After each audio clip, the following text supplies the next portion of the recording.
Meus amigos, minhas amigas, boa noite para todos nós. Que Deus, nosso Pai, nos abençoe em seu amor e sua luz.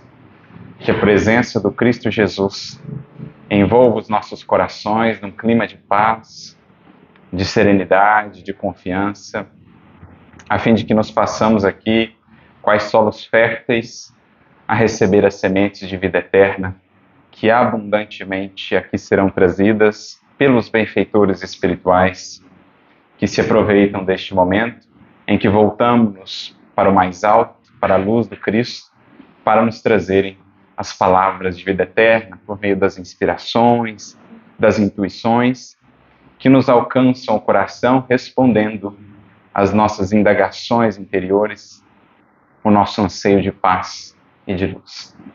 Eu gostaria primeiramente de agradecer pelo convite que nos foi feito, pela oportunidade de aqui estarmos pela primeira vez em Andradina, na pessoa do Isaías. Nós agradecemos pelo convite e esperamos retribuir o carinho que temos recebido nesse circuito aqui pela região, com reflexões que possam ser úteis a cada coração que aqui está. Que o Mestre, portanto, abençoe a nossa noite em comunhão.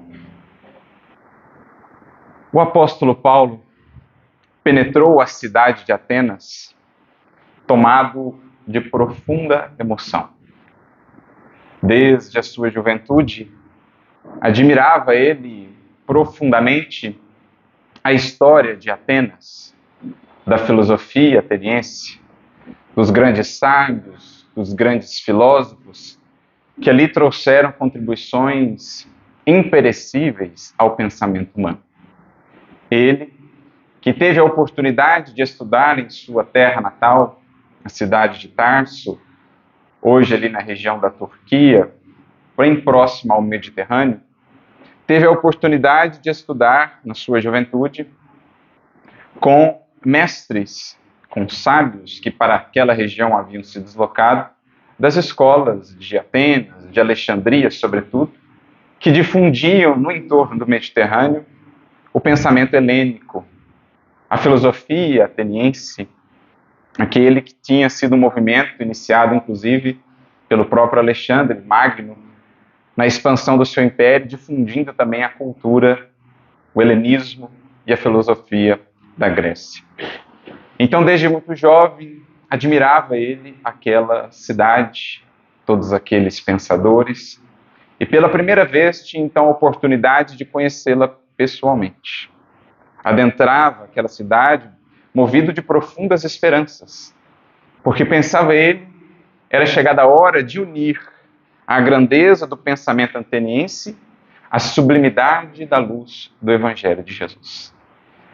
Imaginava ele que dessa fusão, grandes bênçãos, grandes luzes haveriam de surgir para a história da humanidade.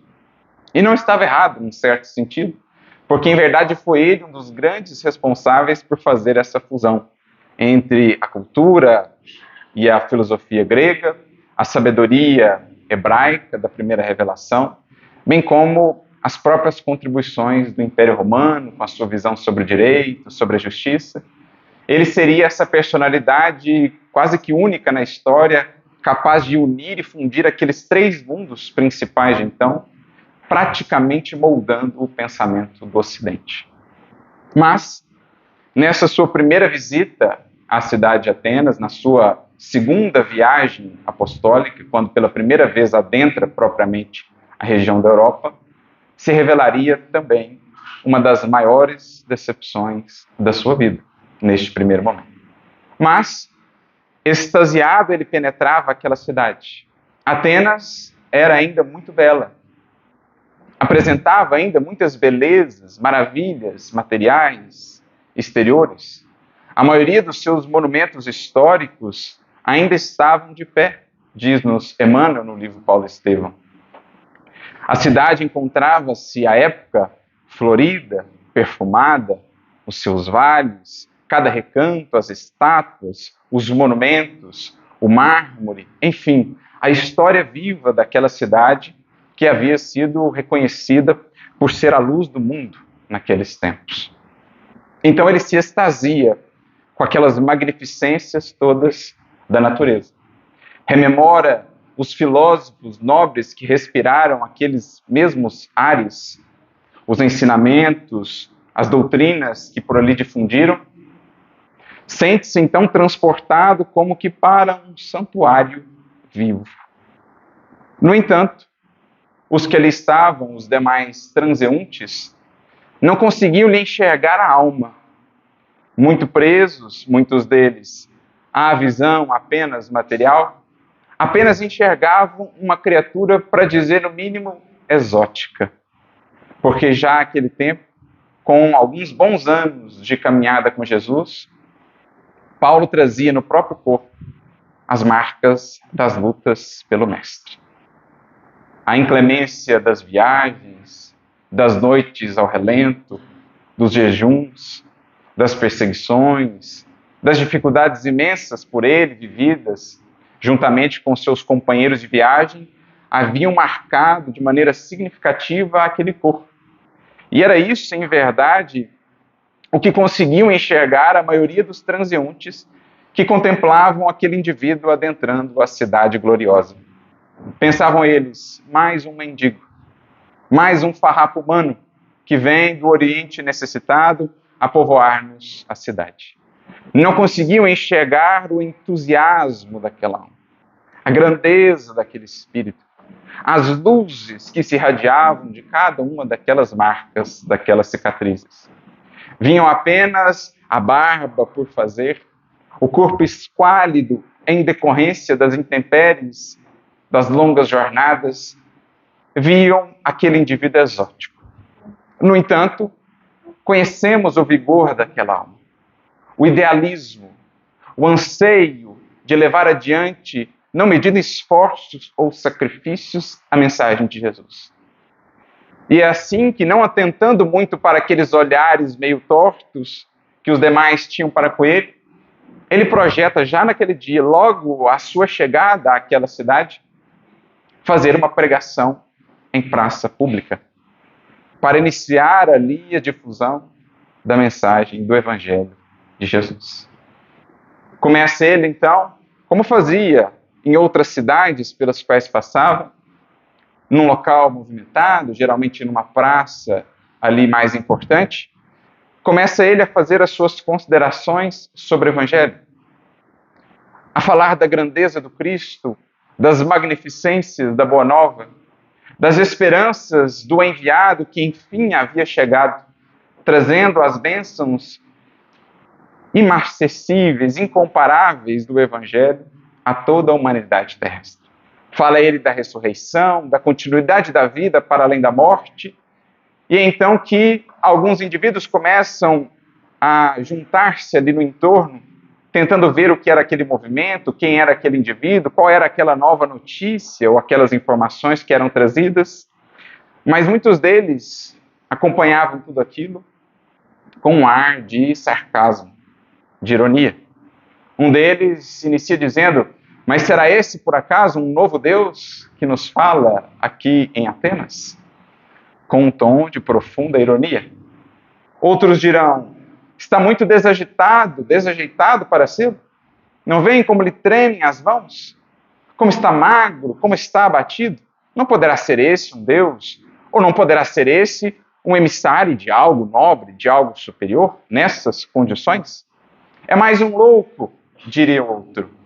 E um ainda destacaria: vejam-lhe o corpo, a barba selvagem por fazer, um corpo marcado ele inteiro por cicatrizes. Essa é a primeira visão que Atenas, a cidade das luzes, tem do grande apóstolo de Jesus. Um visionário, um louco, um corpo exótico, esquálido, marcado por muitas cicatrizes. O julgamento, o estreito olhar da matéria, os olhos do mundo que não conseguem ver o que é essencial, como já nos disse um sábio, porque estavam diante de uma grandiosa alma que não puderam alcançar àquele tempo.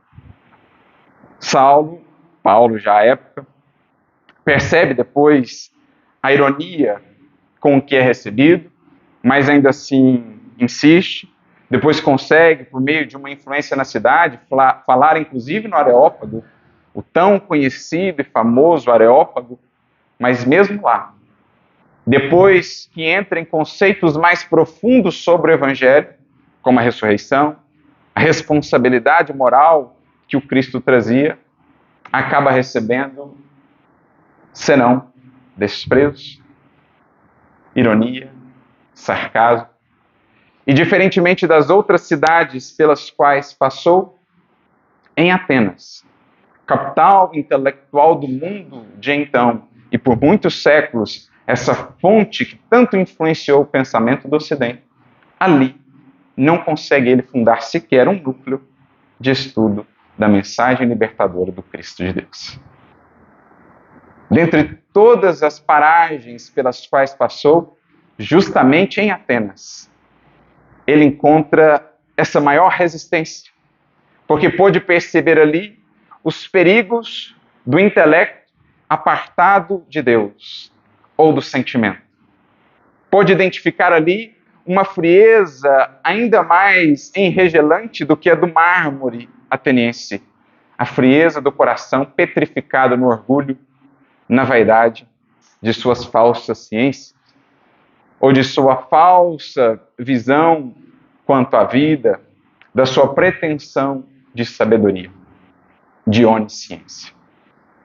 Essa foi a experiência primeira do apóstolo Paulo com a cidade de Atenas, com o intelecto do mundo, com a visão superficial das criaturas, muito habituadas desde aqueles tempos, e por que não ainda hoje, a estabelecermos a consideração a um certo alguém pelos louros exteriores de que esse alguém se ornamenta, pelos brilhos externos que transmitem uma falsa sensação de grandeza e de superioridade e aos quais muitas vezes temos nos apegado, julgando-nos por esses ornamentos exteriores do intelecto, dos títulos, do prestígio, do renome, mesmo das vestimentas, julgando-nos assim triunfantes, poderosos, grandes, quando em verdade, à luz do Espírito, vamos descobrindo novos valores, novas grandezas, novos tesouros muito mais perenes e valiosos do que a pobreza dos nossos sentidos, do que aquilo que a pobreza dos nossos sentidos pode alcançar. Então, essa experiência primeira de Paulo em Atenas tem muito a nos falar ainda hoje. Porque, de certo modo, muitas das criaturas, mesmo nós, por vezes, ainda estabelecemos a nossa consideração a outros indivíduos com base nesses elementos transitórios, passageiros, efêmeros. Não é por outro motivo que vamos ver uma mensagem, o Evangelho segundo o Espiritismo, no capítulo 7, justamente aquele que trata da humildade dos pobres em espírito, mensagem do Espírito Adolfo, bispo de Argel, no item 12 deste capítulo, quando ele nos diz, falando das contradições da nossa humanidade, das nossas sociedades, das chagas vivas que ainda trazemos, das lutas intensas que ainda nos causam tantas dores em termos de sociedade, de convivência, dirá ele, por que vos espantais? Quando ainda tendes em grande conta aquilo que brilha aos olhos e aos sentidos, e dão tão pouco valor àquilo que toca o coração.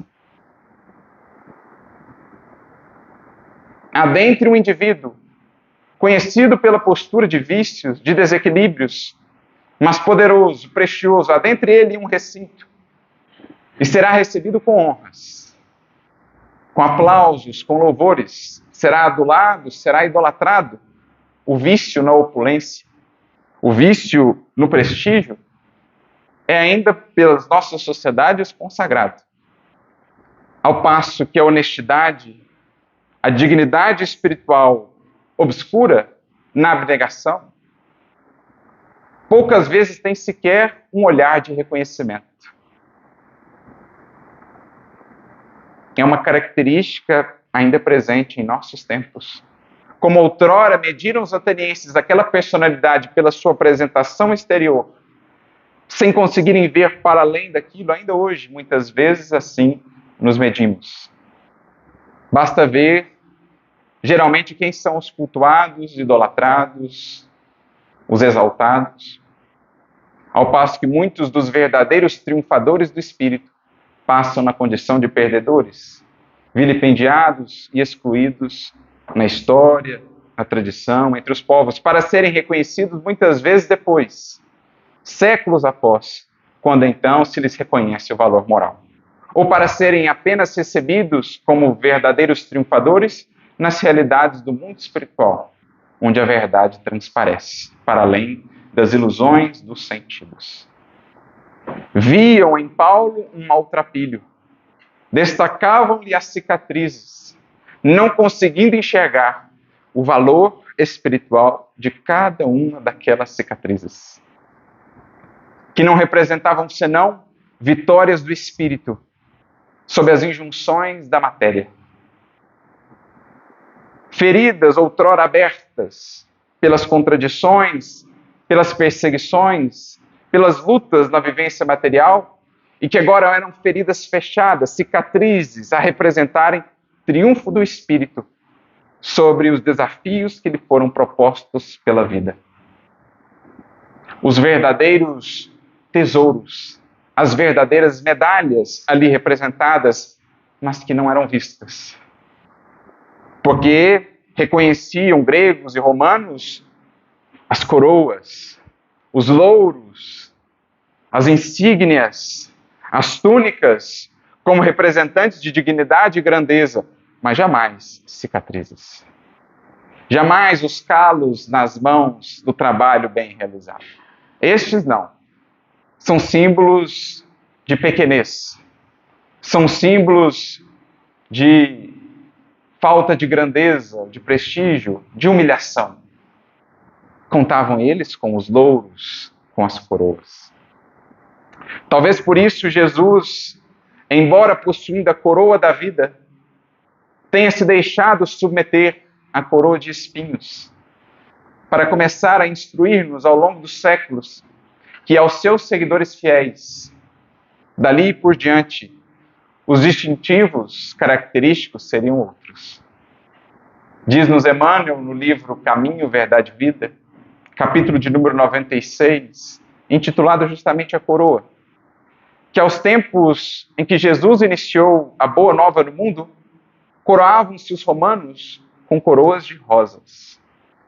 No entanto, permite-se ele, o Senhor, que detém o cetro do mundo, a coroa da sabedoria e da luz neste planeta, permite-se ser coroado com a coroa de espinhos, tendo na mão um pedaço de cana como cetro, tendo sido vestido com uma túnica escarlate, púrpura, no profundo sarcasmo com que buscavam humilhá-lo na condição, entre aspas, de rei dos judeus, na condição essa a qual ele não se arrogou, mas permite-se ele passar por aquilo como a dizer que os seus verdadeiros seguidores contariam com os distintivos de outra natureza.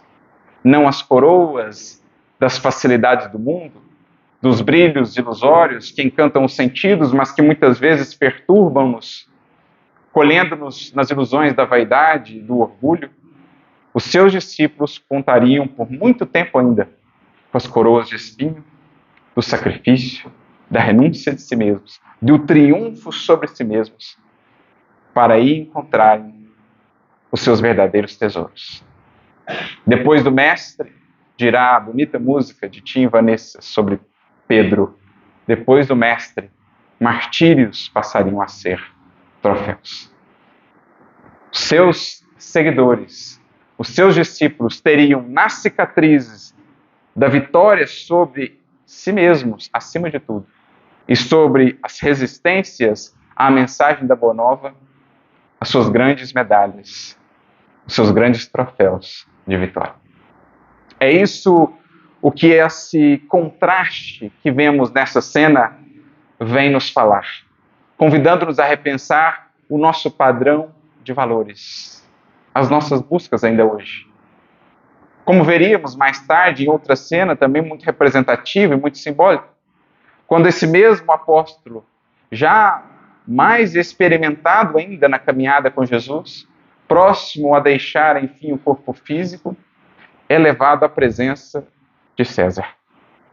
Ele que havia sido preso, havia dirigido-se a Roma na condição de prisioneiro, ali fica preso por um tempo, numa prisão doméstica, depois é libertado, depois volta a ser colhido por Nero, por seus asséculos, é levado a ele à presença do próprio Nero, à presença de César. E então vemos essa cena peculiar, frente a frente, aqueles dois personagens tão marcantes na história. Um assentado em seu trono, com sua coroa, provavelmente repleta de pedras preciosas, o trono feito em ouro e pedras preciosas, os seus áulicos ao seu redor, o cetro do poder, a influência, a palavra que, sendo dita, era praticamente uma ordem em todo o mundo conhecido de então. Este era Nero, e perante ele, um homem já quase ancião, o corpo alquebrado, profundamente marcado, as algemas em suas mãos, os cabelos provavelmente já encanecidos, dadas as lutas, então a coroa de prata sobre a sua cabeça. Esse é o contraste que nós vemos. E diante dessa cena ficamos a nos perguntar: qual deles possuía os verdadeiros distintivos? Qual deles ostentava verdadeiramente uma coroa? Qual deles estava verdadeiramente livre? Qual deles se assentava efetivamente sobre um trono? Qual deles era realmente rico? Qual deles realmente havia triunfado? Aos olhos do mundo, Nero contava com a riqueza, com o poder, com a coroa. Aos olhos do Espírito, Paulo era quem de fato havia conquistado a riqueza, a liberdade, a coroa, o triunfo sobre si mesmo. Então o Evangelho já nos traz e nos projeta essa consideração sobre as verdadeiras marcas ou os verdadeiros distintivos que buscamos a expressar em nossas próprias vidas a caminhada com Jesus. Outrora perseguimos esses elementos exteriores, a nos ornamentarem transitoriamente a personalidade, mas mais cedo ou mais tarde, enquanto espíritos, vamos despertando para a necessidade de buscarmos outras marcas. Entendendo, como ali está dito, que se o Mestre deixou o mundo em feridas dolorosas, como de fato se deu, nós, que nos propomos a segui-lo, não teremos o direito de adentrarmos essa senda sem esperarmos algumas cicatrizes, sem esperarmos essas marcas, talvez no corpo, mas sobretudo no próprio espírito, das lutas, das feridas que outrora abertas foram por nós curadas, à custa de amor, à custa de perdão, à custa de fé, de confiança, de esperança no Senhor de nossos caminhos. E para ilustrar essa descoberta que o próprio apóstolo vai tendo, ele que outrora havia sido tão preocupado com esses ornamentos do mundo, quando jovem, prestigioso rabino em Jerusalém, oriundo de uma das principais escolas dos doutores da lei de então, trajado à romana, impecavelmente, montado em sua biga, um exemplo de prodígio ali no seu povo, né? Uma inteligência marcante, uma eloquência brilhante na argumentação, ele buscava esse tipo de vitórias. O seu anseio maior, como vemos no início do livro Paulo Estevão, era dobrar o joelho de gregos e romanos à lei de Moisés. Mas, passado algum tempo, aquele sonho, aquele anseio se renovaria por completo, porque não mais buscaria ele ascender no tribunal de seu povo, no Sinédrio, não mais buscaria cargos, não mais estaria fixado nesses brilhos tão falsos e tão passageiros. Descobriria ele com Jesus outros tesouros, outro tipo de riqueza. E uma experiência em especial expressa isso para todos nós. Quando, da sua segunda viagem apostólica, pouco depois de passar por Atenas, se dirige ele à cidade de Corinto. Depois da decepção dolorosa que vive em Atenas, Jesus lhe prepara uma experiência para o coração. Vendo que os caminhos do puro intelecto não atenderiam às demandas do trabalho que lhe estava proposto, Jesus, querendo fazer e destacar a importância do sentimento acima do intelecto, o convida à cidade de Corinto. Cidade que lhe era muito cara, embora não a conhecesse até então, por conta de quem ali havia vivido. Dessa cidade, um dia haviam partido em direção a Israel duas personagens que lhe transformariam para sempre a vida. Ali, na cidade de Corinto, viviam, outrora, Gesiel e Abigail, que, pelas tramas do destino, haveriam de acabar cruzando os caminhos daquele jovem rabino em Jerusalém, transformando a sua trajetória e também a nossa para sempre. Então, ele chega a Corinto movido por aquela esperança de consolação até, dada a tristeza que trazia em decorrência da experiência em Atenas. E ali ele construiria muitas amizades, ali ele estabeleceria uma das comunidades mais prósperas do cristianismo de então.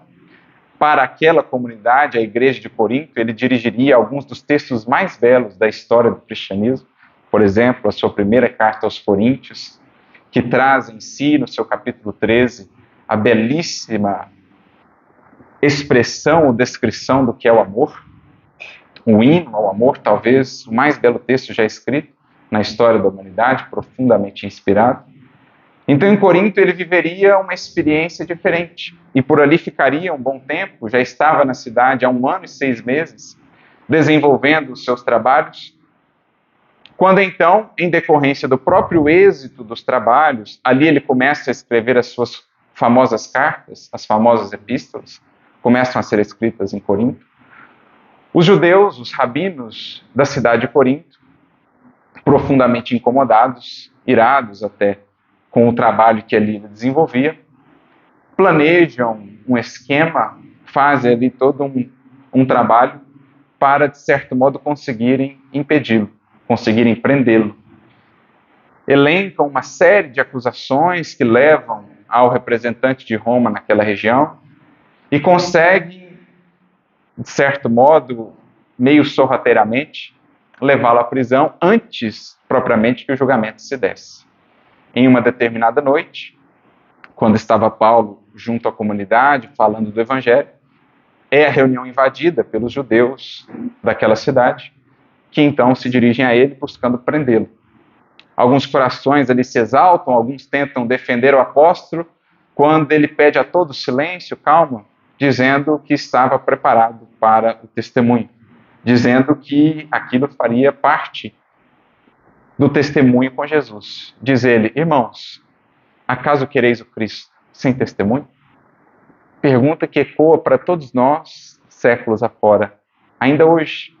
Quando a vida se nos mostra um pouquinho mais desafiadora, quando as lutas se intensificam um pouquinho mais, geralmente em nosso coração brotam a dúvida, o anseio de fuga, a hesitação. Quando desses corações não brotava senão a indagação aos demais: irmãos, acaso queremos o Cristo sem testemunho? Indagação que a nós outros deveremos nos fazer ante as lutas que se intensificam. Que Cristo estamos a buscar? Um Cristo sem testemunhos? Como na mensagem que foi lida aqui ao início? Um Cristo que nos prometa facilidades? Que Cristo seria esse? Então Paulo diz aos demais que ali estavam: acaso queremos um Cristo sem testemunho?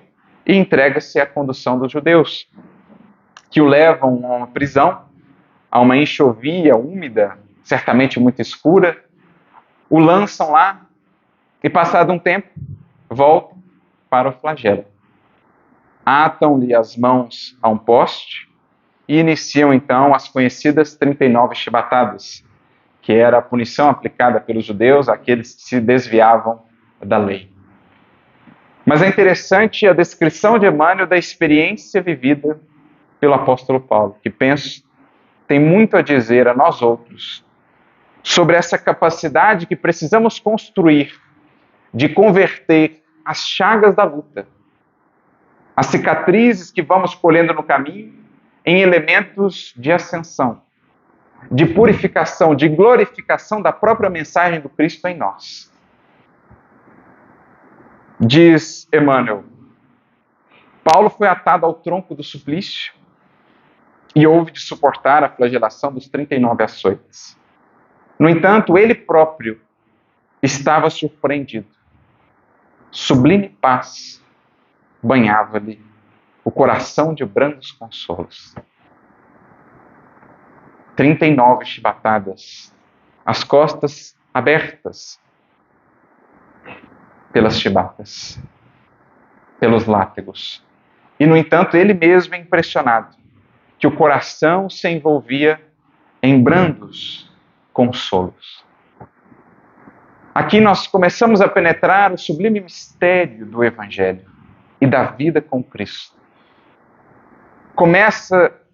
Começa-se a separar em nós mais nitidamente o que é vida exterior e o que é vida interior.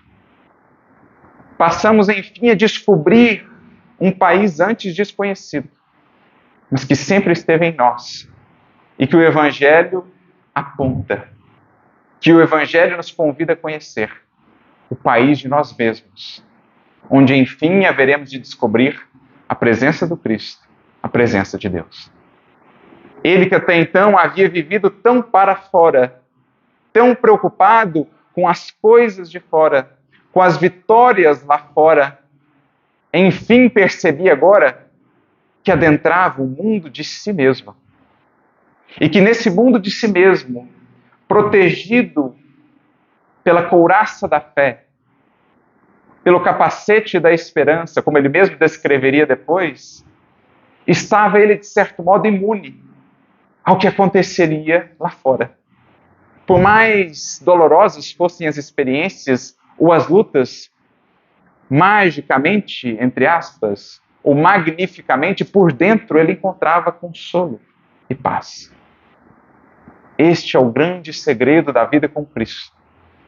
A vida interna profunda, a largueza de alma, a firmeza de propósitos, a profundeza em nós da esperança e da fé, que de certo modo nos protegem das tempestades exteriores, das experiências as mais dolorosas que venhamos a viver.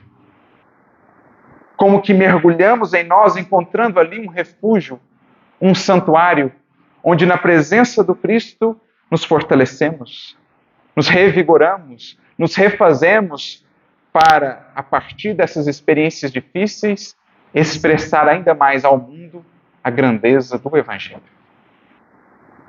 Do coração que ante a luta se mantém firme, que ante o horizonte sombrio sabe esperançar, que ante as perspectivas as mais difíceis não hesita em avançar, confiante para o Calvário que lhe espera. Porque tem a certeza da ressurreição, porque tem a certeza que, após cada cruz, bem conduzida, encontraremos vida nova, mais expandida com Cristo, com o Mestre, em nossos caminhos. Então ele, naquele momento em que o corpo era flagelado, encontrava portas adentro do coração, sublime consolo. Porque começava realmente a descobrir, a desbravar esse mundo interno que com o Cristo vamos conhecendo, repleto de paz e de esperanças, que o mundo por fora não pode sufocar, não pode abafar. É aí que vamos entendendo a própria fala de Jesus no Sermão do Monte das Bem-aventuranças, inclusive nos bastidores que conhecemos através da mensagem de Humberto de Campos no livro Boa Nova, no capítulo 11, quando nos fala dos bastidores do Sermão do Monte, em que Jesus diz aos discípulos que ali estavam, Levi e outros, do valor dessas experiências difíceis para as almas que despertam, para as almas que deixam de viver na superficialidade e que encontram nesses momentos de luta mais intensa a oportunidade de estar ainda mais próximas de Jesus. Diz o Mestre a Levi e a todos nós: o leito de dor, Levi, a exclusão das facilidades, a incompreensão dos mais amados, as chagas e as cicatrizes do espírito são luzes que Deus acende na noite sombria das criaturas. As chagas e as cicatrizes do espírito, a exclusão das facilidades são luzes que Deus acende na noite sombria das criaturas. Luzes que nos despertam do sono da alma. Luzes que nos tiram do torpor, da inação, da condição de Lázaros em que muitas vezes nos encontramos. Luzes que nos desvendam uma vida nova, que nos desenfaixam das amarras da matéria e que nos projetam ao sol do amor, ao sol da verdade, da realidade sobre o que é a vida e sobre o que é o amor de Deus que nos circunda.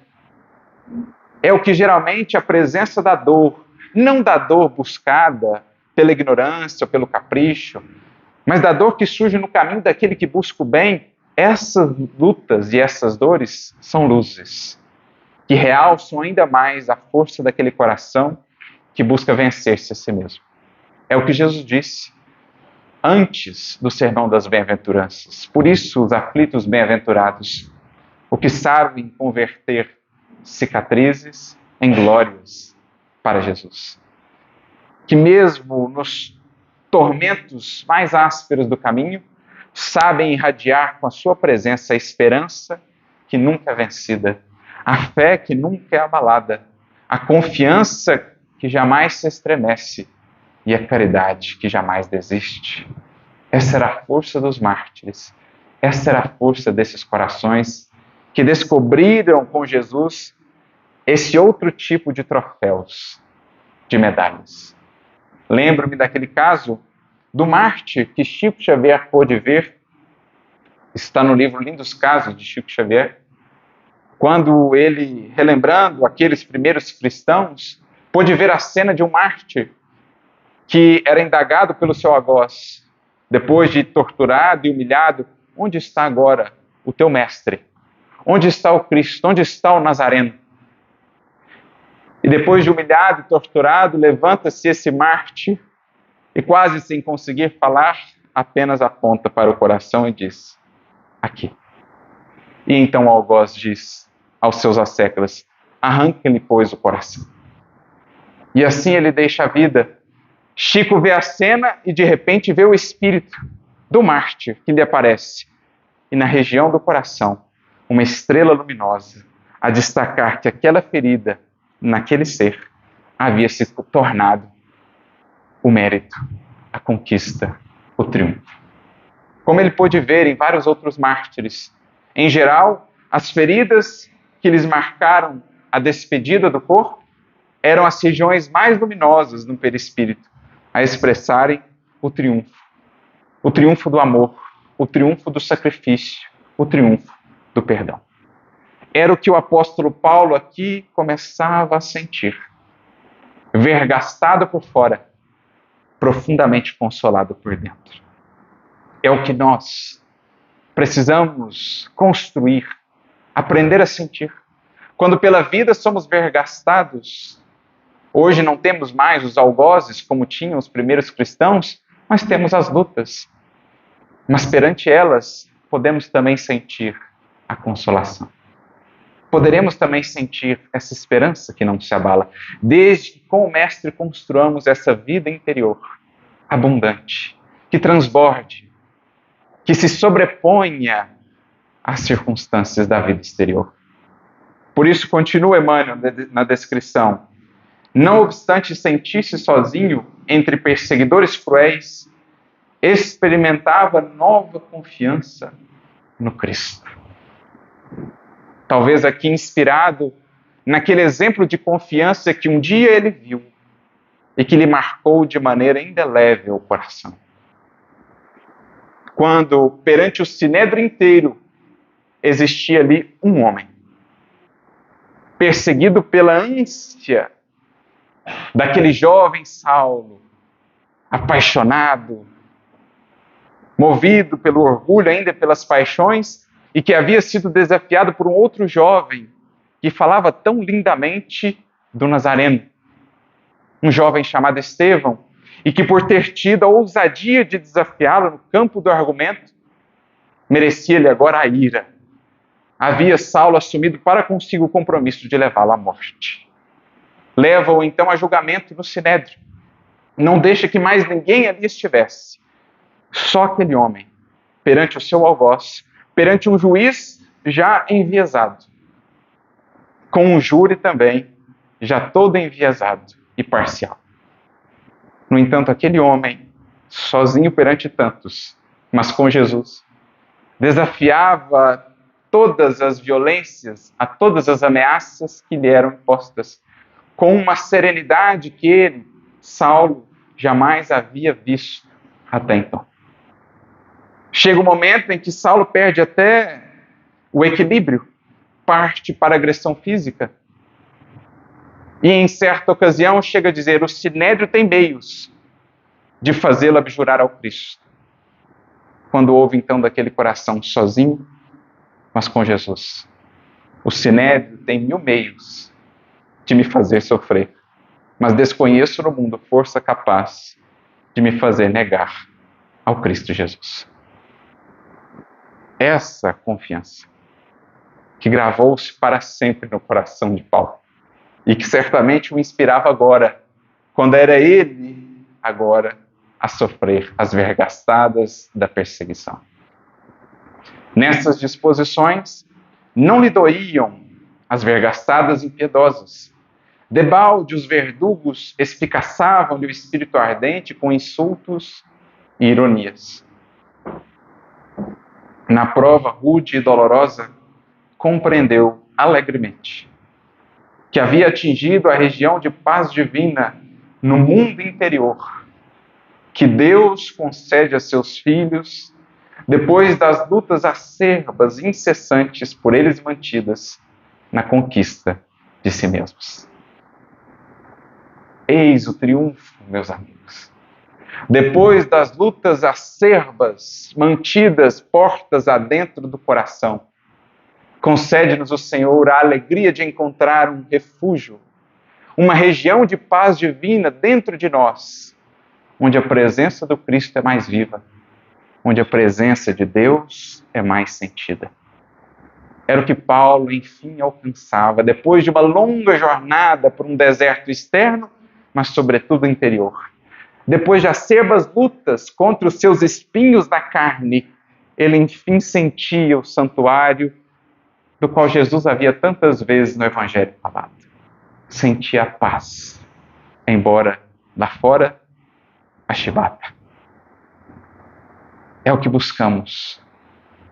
Nessa jornada, portas adentro do coração, em que o guia é o Evangelho de Jesus, buscamos, cada um de nós, meus amigos, encontrar essa região, onde estaremos menos suscetíveis aos horizontes que se nos apresentam, onde estaremos mais firmes em nossos propósitos, sejam quais forem as perspectivas. Isso é triunfar, isso é vencer. É o que ali ele descobria. De outras vezes, o amor pela justiça o conduzir a situações apaixonadas, a desejos mal contidos, a polêmicas ríspidas, mas ali, enfrentando os açoites que lhe caíam nos ombros seminus, abrindo sulcos sangrentos, tinha uma lembrança mais viva do Cristo, a impressão de estar chegando aos seus braços misericordiosos, depois de caminhadas terríveis e ásperas, desde a hora em que havia caído às portas de Damasco, sob uma tempestade de lágrimas e de trevas. Ali, em meio às lutas mais acerbas, sentia ele que enfim chegava aos braços do Cristo.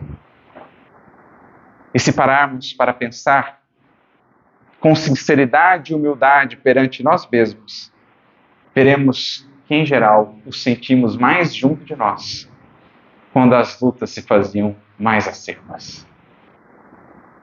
sentimos as mãos de Jesus, os seus braços a nos acolher, quando muitas vezes nos retorcíamos ante os conflitos internos de nós mesmos, ou ante as provas ásperas de uma enfermidade, de uma perda, de um revés, de uma privação, da solidão. Parece que nesses momentos a nossa sensibilidade se apura.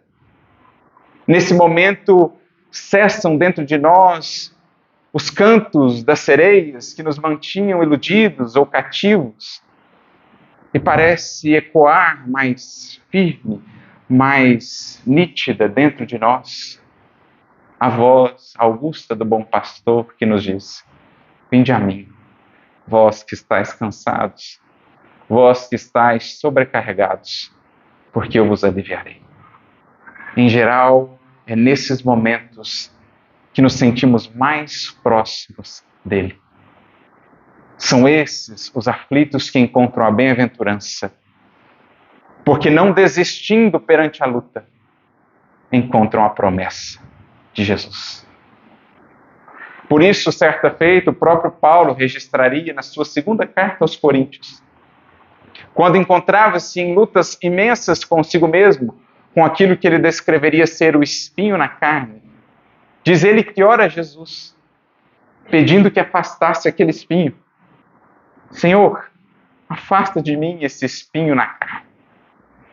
E qual é a resposta que ele recebe de Jesus? Sim, meu filho, pode deixar que afastarei? Não. Jesus lhe diz: não, pois a minha graça te basta. E então complementa Paulo: então, de muito boa vontade,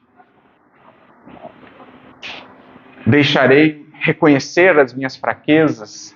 Então, de muito boa vontade, lidarei com as minhas fraquezas, para que em mim habite o poder do Cristo. Pois quando sou fraco, então sou forte. Quando vemos-nos perante a vida frágeis, pequeninos, necessitados de arrimo, mas ainda assim perseveramos, eis então o momento em que o Cristo encontra mais espaço para habitar em nós e conosco. Quando nos esvaziamos do orgulho, da pretensão, do vazio da vaidade, da ilusão, eis então que a graça do amor de Jesus consegue adentrar o nosso coração e nos preencher. Por isso Paulo disse: então gloriarei-me nas minhas fraquezas, para que em mim o Cristo seja cada vez mais vivo. É nos momentos em que reconhecemos-nos frágeis, mas ainda assim sabemos perseverar. É nos momentos em que vemos as feridas que a vida nos tem trazido, mas ainda assim insistimos em as curar com o bálsamo do amor e do perdão. É aí que o Cristo pode encontrar espaço em nós, para estar conosco, para viver conosco. Porque a sua graça nos basta. É isso o que Emmanuel está a descrever sobre a vida e a trajetória deste, que enfim sentia-se agora, naquela circunstância tão difícil, nos braços do Mestre. Submerso em pensamentos sublimes, então o corpo ali estava, mas a mente, os pensamentos se projetavam na sublimidade da esperança, na conexão com a mente do próprio Mestre. Então, submerso nesses pensamentos sublimes, Paulo de Tarso sentiu o seu primeiro grande êxtase. Sob chibatadas, o primeiro grande êxtase. Sob as lutas mais intensas, meus amigos, saibamos buscar com Jesus esse caminho do Espírito que nos projeta além, nos faz sentir o que nos espera depois da luta. Não mais ouviu os sarcasmos dos algozes inflexíveis, sentiu que sua alma dilatava-se ao infinito, experimentando sagradas emoções de indefinível ventura.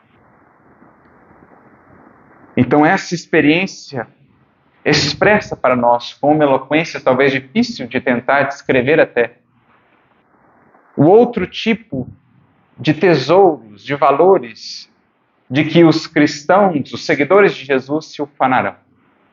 Não mais daquilo que a ferrugem possa consumir um dia, não mais aquilo que o tempo possa destruir, mas aquilo que seja agora a marca viva em nós do Cristo que foi vivido as últimas consequências. Do Cristo que foi expresso ante as dificuldades de convivência no lar. Do Cristo que foi mantido vivo ante a enfermidade que nos visita, ante a partida dos seres queridos. Essas feridas ali vividas, experienciadas, mas pelo amor e pela fé secretizadas, serão a nossa riqueza, serão o nosso tesouro. Por isso, talvez, Paulo tenha dito depois, concluindo a sua carta aos Gálatas, desde agora, daqui em diante, ninguém mais me moleste, porque trago em mim as marcas do Cristo. Já tenho comigo os tesouros incomparáveis que o mundo não nos pode dar.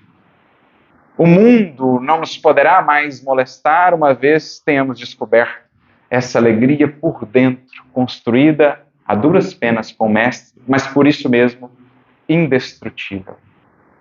Essas as marcas que precisamos buscar.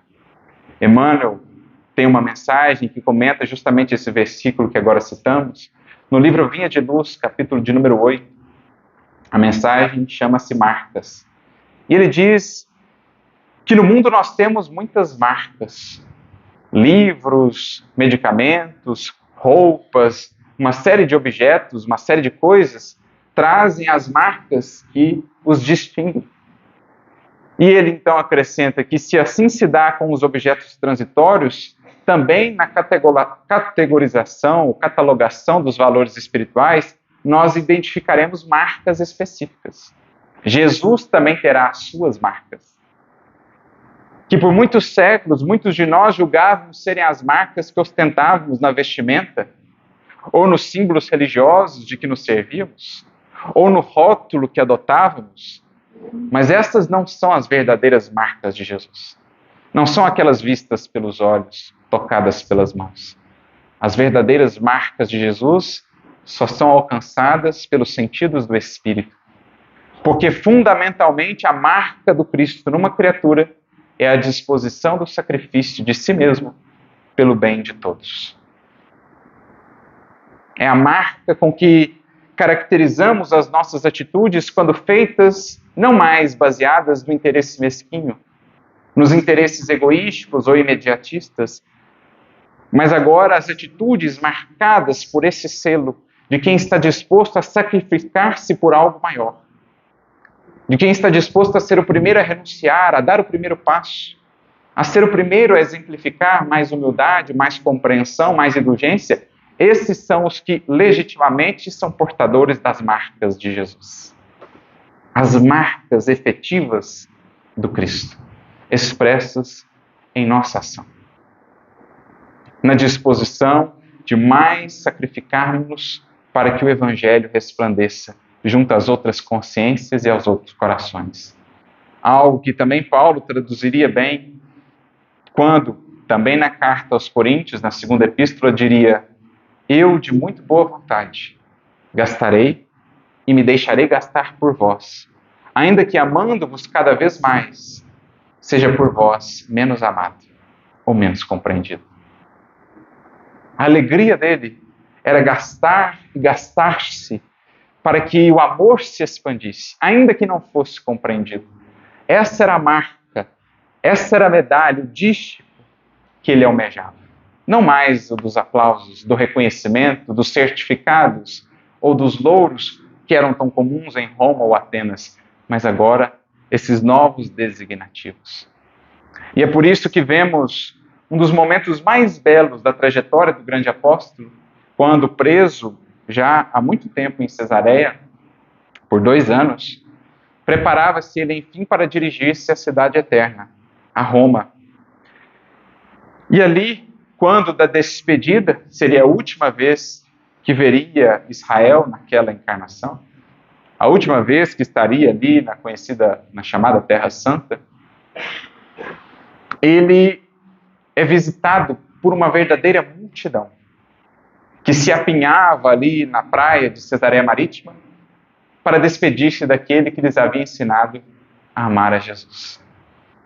Ele, naturalmente, sente-se emocionado, porque sente que ali, de certo modo, quitava uma dívida para com a multidão, uma dívida para com os filhos do Calvário. Ele que outrora havia marcado tantas vidas de maneira não tão feliz, marcado com as perseguições, com as torturas, com os processos dolorosos que iniciou e manteve combatendo o cristianismo, agora era visitado porque havia marcado a cada uma daquelas vidas com as suas marcas de Jesus. Ali estavam homens, mulheres, anciãos, crianças, jovens, todos profundamente emocionados, desejosos de agradecer a vida do apóstolo. Lucas chega a dizer: esta é uma das cenas mais belas que já vi em toda a minha vida. Direi aos pósteros, Paulo, o quanto foste chamado por aqueles a quem levou a mensagem de Jesus. Paulo, diante daquela cena tocante, da emoção que tomava conta de todos, diz: por que choram, magoando meu coração? Choremos antes, meus amigos, de alegria, porque não há glória maior para o homem do que estar a caminho do Cristo Jesus. E o Mestre dirigiu-se ao Pai através dos martírios da cruz. Por isso, abençoemos as nossas cruzes de cada dia, porque é preciso trazer em nós as marcas de Jesus. Se o Mestre partiu para o Pai através da cruz, sejam as nossas cruzes também benditas. Sejam elas também, quais forem, abençoadas. Sejam elas também por nós corajosamente levadas ao nosso Calvário Redentor, porque delas nos projetaremos para as alegrias do céu. Por meio delas, que quais setas nos projetam para o infinito, haveremos de chegar um pouco mais perto de Jesus. Quando estivermos, portanto, sob o peso de nossas cruzes, bendigamos. Façamos como ele, que chegou a dizer: em tudo saibamos dar graças, porque tudo contribui para aquele que ama Jesus. Tudo contribui para que ele cresça e revele cada vez mais a presença de Jesus em si mesmo. Não há glória maior, portanto, do que partilharmos também com o Mestre das nossas cruzes, com humildade, com resiliência, com coragem, com compromisso com a verdade, para que elas, enfim, nos marquem e façam resplandecer em nossa vida cada ferida agora como sendo uma cicatriz bem vivida, bem colhida no sentido da sabedoria espiritual que nos poderia dar. Essa, ou essas, melhor dizendo, são as cicatrizes do amor. Esses são os verdadeiros louros das almas que triunfam. Essa é a glória que nos compete buscar. Cada um dos que aqui estão, encarnados ou não, estará certamente em luta.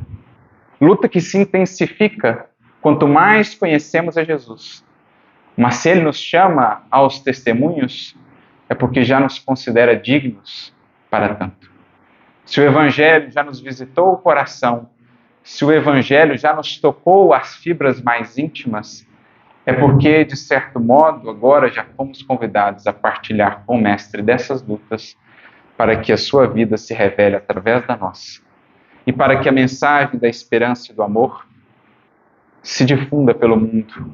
Há tantos e tantos corações ainda que não têm sabido lidar com as suas dores, que têm submergido ante as sombras que enfrentam, que têm se deixado esmagar pelas cruzes que por ora ainda não têm conseguido suportar. Com o Cristo, com Jesus, tudo ganha novo sentido. E mesmo as experiências mais difíceis serão por nós depois exaltadas, como as luzes que foram acesas na noite de nossa ignorância, para que enfim descobríssemos com o Mestre a grandeza daquilo que nos espera. Que o exemplo de Paulo resplandeça para as nossas vidas falando-nos ao coração dessa vida que vai muito além dos sentidos, desse convite do Mestre para além das nossas cruzes, prometendo-nos ressurreição, vida nova, renovada, transformada, mais plenitude, mais felicidade, mais paz, conosco e em nós, sejam quais forem as circunstâncias que a vida nos propõe. A todos vocês, muita luz e inspiração nessa caminhada, que da cruz saibam extrair a riqueza espiritual, a glória oculta que há em cada experiência como essa, como nos diz Emmanuel, e que possam realmente marcar a sua trajetória com essas marcas, as marcas que o tempo não há de consumir, as marcas que serão o testemunho vivo em nós mesmos de que com Jesus perseveramos e de que com Jesus haveremos de triunfar.